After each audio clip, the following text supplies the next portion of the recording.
segundo ensino médio, a aula de geografia. Nós estamos no capítulo 10 e vamos ver o processo de urbanização, que é mais para relembrar, porque você conhece praticamente tudo isso daqui.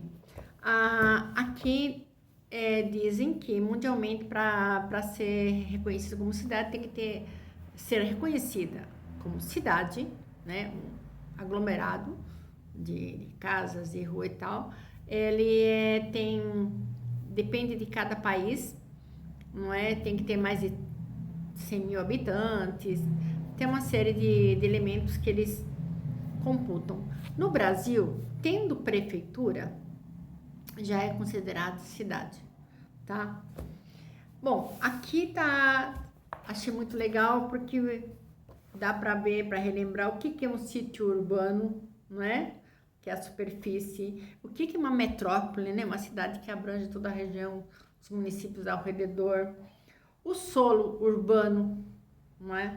A região metropolitana, uma mancha urbana que você vê lá de cima, né? De um satélite artificial. O zoneamento urbano. Bom, isso daqui a gente não teve anteriormente. Não é? São setores reservados dentro da urbanização para alguma atividade. Por exemplo, em São Paulo, nós temos o ABCD Paulista, que é tudo indústria, não é? E então, assim, eles reservam alguma região, algum espaço para alguma atividade específica. A região metropolitana, já falei. Que mais nós temos aqui? A conurbação, que vai se espalhando. Quando eu falo horizontalmente, é assim, vai se espalhando a cidade e acaba chegando perto do limite da outra e acaba não é? Como fazendo a mesma parte. Então, o que acontece? Você já tem circulação entre município para o outro, você tem uma série de facilidades, não é? Quando se encontra. A conurbação é essa mesmo, é esse encontro de municípios. O que fala aqui? O crescimento horizontal, é isso aí. E liga de tal forma duas ou mais cidades, né? Se ligam fisicamente. E então, por exemplo, em São Paulo, Guarulhos é um município que até o DDD do telefone era diferente do centro de São Paulo, mas que você tem toda a rede urbana, tudo funcionando entendeu? De transporte, comunicação, como se fosse o centrão, tá? Também é uma malha, né?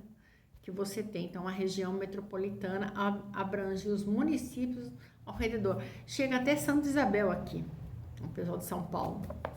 A infraestrutura urbana, não é? Você precisa de uma infraestrutura, você não adianta só fazer casas, não é? Então, você tem que ter um traçado de ruas, de pontes, de rio, dos bairros, não é? Então, nós temos aqui rodovias, ferrovias, portos, aeroportos, sistema de comunicação, saneamento básico, coleta de lixo, água encanada e uma série de coisas que é a infraestrutura, que a gente não fica, né? Estamos acostumados a isso já. Depois nós temos a megalópole. Aqui o livro, ele diz que São Paulo seja uma possível, mas ela não é. Ela é considerada uma megalópole com Rio de Janeiro e Belo Horizonte, não é? Tanto é que depois tem um mapinha aqui na frente, que você vai ver aqui na página 125, que você tem, só de São Paulo tem 19 milhões, mais 11 do Rio de Janeiro, já dá 30 milhões, não é? Então, você pode ver que ela, somando isso daqui, ela é maior ainda do que a do México. A do México você tem 20 mais quanto? 20 mais 3 aqui? 20 mais alguma coisinha, vai dar menos do que a nossa aqui. Então, ela é a maior da América Latina, a megalópole. Não é? E vai te citar aqui a megalópole aqui dos Estados Unidos, mas aí depois tem do Japão, aí você vai ver aqui do mundo. Mas é bem interessante. Vamos ver. Fatores da urbanização. Nós temos fatores atrativos e repulsivos. Não é? Atrativos estão na cidade, porque você tem uma cobertura de saúde, você tem uma educação, você tem faculdades, não é? Você tem empregos, porque nas cidades o que funciona? Principalmente setor secundário e terciário. Secundária é indústria e terciário prestação de serviços e comércio. É o que nós temos na cidade, tá? Então isso aqui atrai. O repulsivo, não é? É o campo. O campo ele é muito repulsivo da população, por quê? Porque vai sendo cada vez mais mecanizado, então perdem emprego, então vem para a cidade. Então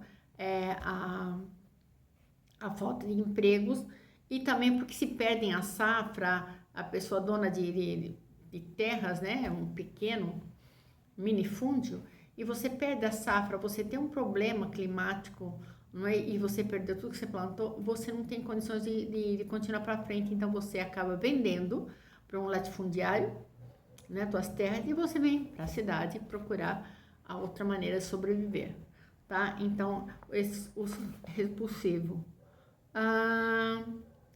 Bom, então a urbanização é um processo que ela se acelerou com a Revolução Industrial, não é? Porque aquilo atraiu gente de todas as partes, e também depois da Segunda Guerra Mundial, também é outro fato que ajudou então a virem para as cidades.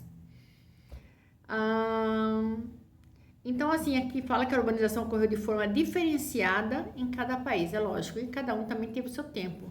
O Brasil, quando foi em 1750 e pouco, né, depois da segunda metade do século XVIII, no Brasil foi em 1930 que começou. Não é? Então, você vê a diferença. Então, de um país para outro, você tem a época diferente, não é? E de uma maneira, cada um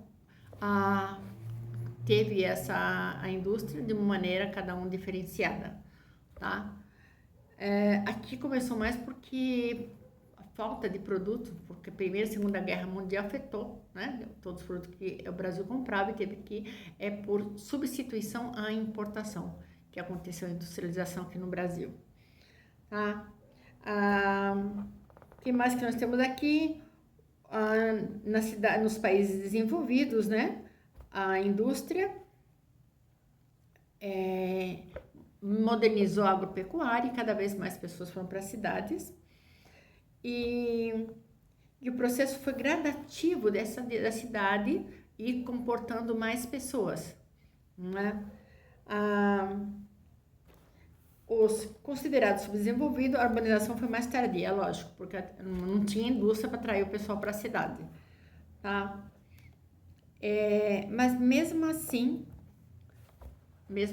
essas grandes cidades, quando tem muita gente procurando, ele não tem infraestrutura para pegar, para dar para tanta gente vindo. E aí que acontece a criação de favelas e cortiços que tem, tá?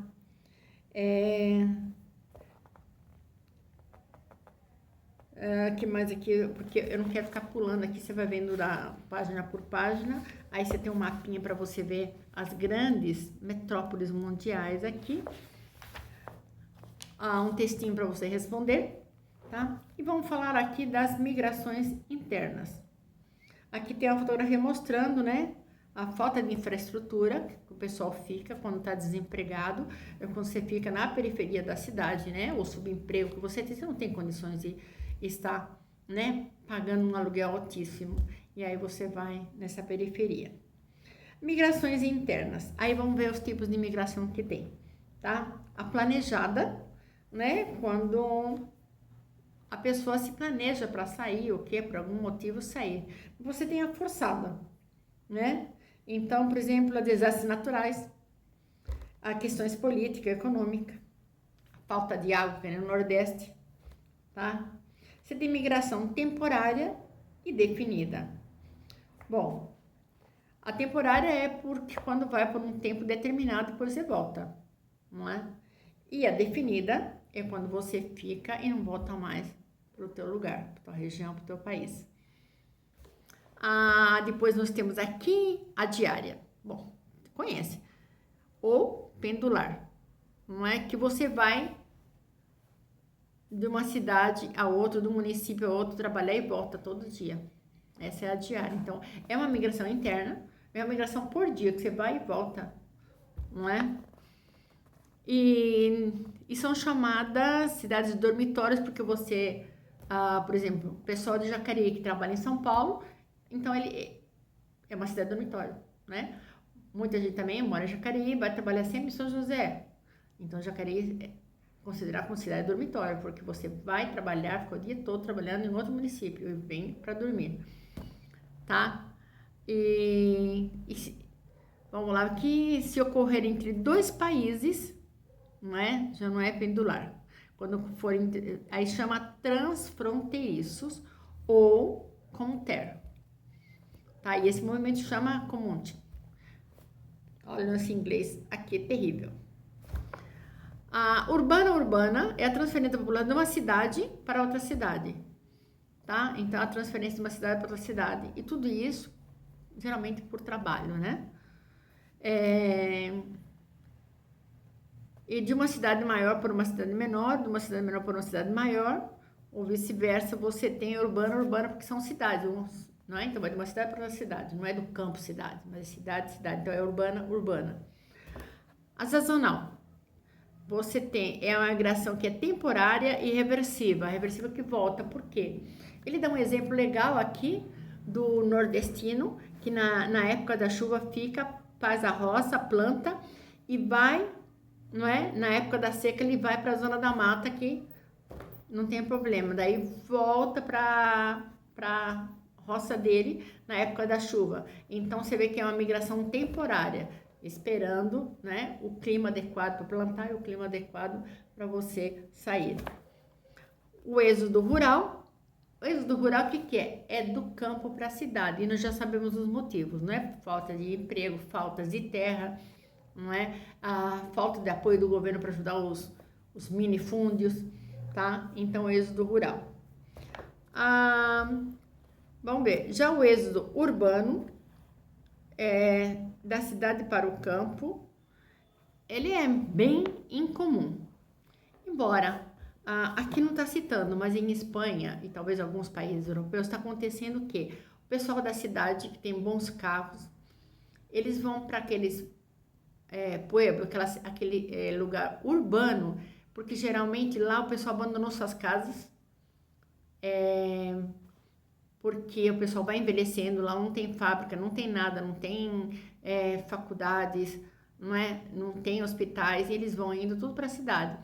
Então, acaba morrendo aquelas pessoas que ficaram até o último, né, os aposentados, mas a família não quer, não tem condições de morar lá e fica lá. E são casas de pedra, ruas, né, pavimentadas e no campo, não é só um. Então, está acontecendo esse movimento lá, pelo menos isso aí eu conheço, ter um bom carro, você morar lá e a pessoa, o pai de família, vai trabalhar na cidade e volta, não é? Mas a família mora todos num lugar que é considerado campo, tá? Então, é raro sim, mas tá acontecendo, o pessoal tá assim, por aqui de cidade, não é?